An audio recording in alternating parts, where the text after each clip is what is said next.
जल की तरह शीतल, हवा की तरह गतिवान, आग की तरह तपवान, समंदर की तरह गंभीर और आकाश की तरह विशाल हृदय वाली राजयोगिनी दादी जानकी जी की आज दूसरी पुण्यतिथि पर सुबह से ही पुष्पांजलि देने का सिलसिला चालू था।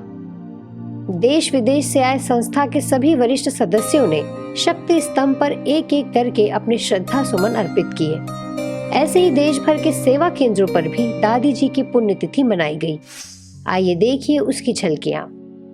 मेरा ये भाग्य रहा है कि दादी जानकी को जब मैं 8 साल की थी तब से देखा, और उस समय वो पहचान तो नहीं थी कि ये कोई अष्ट रत्न है, परंतु उनका प्यार, उनकी पालना तब से मिलती रही। और हम लंदन में भी आए तो दादी का पत्र जो हर एवरी 2 वीक्स, हर 2 सप्ताह के बाद पत्र आता था, उसमें इंदिरा बहन जो पूना वाली है वो क्लास नोट करती थी दादी का, और फिर वो जो एरोग्राम होता था एक टुकड़ा, फिर दादी भी अपना याद, प्यार और कुछ समाचार इस तरह से भेजती रही। तो ये दादी की नॉन स्टॉप पालना मिलती रही लंदन के। जब लंदन में जब रजनी बहन भारत छोड़ के 1 वर्ष से भी कम हुआ था, करीब 10 मास हुआ था ज्ञान में चलते, तो बाबा की मुरलियाँ, बाबा के पत्र और फिर दादी जानकी के पत्रों से पालना होती रही। और फिर जब हम भारत जाते थे, दादी को बाबा सदा भेजते थे कि आबू में बच्चे आ रहे हैं, आप भी उनके संग मधुबन में आ जाओ। तो 1966 में दादी थी अहमदाबाद में, परंतु बाबा ने बुला लिया कि हमारे संग वहाँ रहे। बाबा जानते थे उनका भी भविष्य कि किस तरह से विदेश भी उनको सेवा करनी है। तो विदेशियों के साथ जो बाबा के बच्चे बाहर रहते थे, सबके साथ पत्र व्यवहार का भी उसी का ही कार्य चलता था। और दादी लंदन में आई 2 सप्ताह के लिए, और फिर 2 सप्ताह के बाद दादी को अफ्रीका के टूर पर जाना था।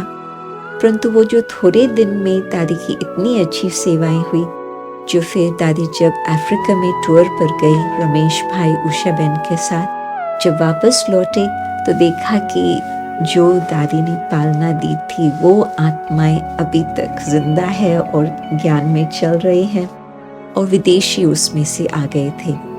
दादी का पहुंचना लंदन और विदेश का जो भारतवासी कुछ ज्ञान में थे परंतु विदेशी नहीं थे, तो उनका भी आना शुरू हो गया।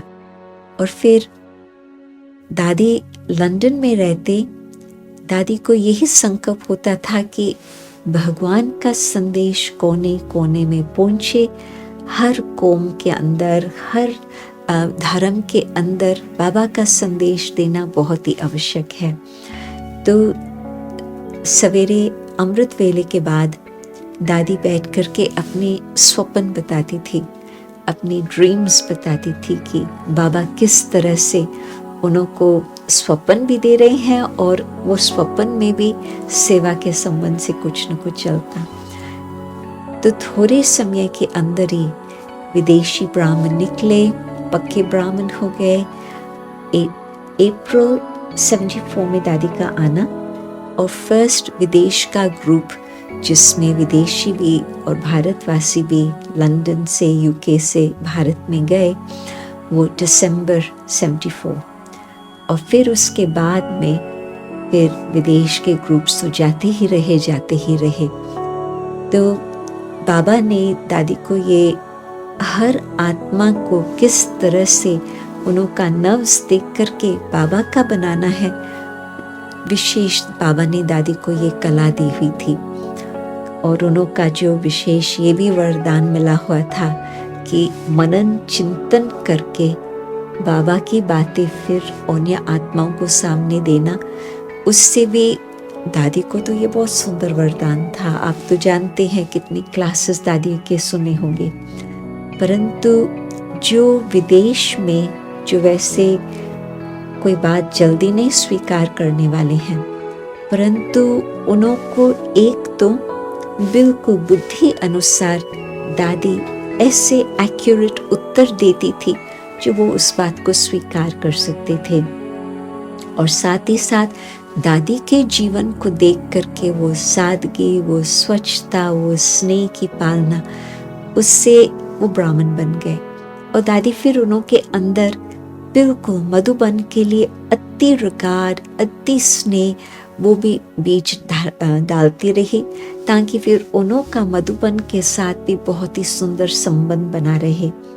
और फिर दादी न सिर्फ विदेशियों को लंदन में बैठ कर के ज्ञान दिया, परंतु दादी ने कितने बारी विश्व का भ्रमण किया होगा।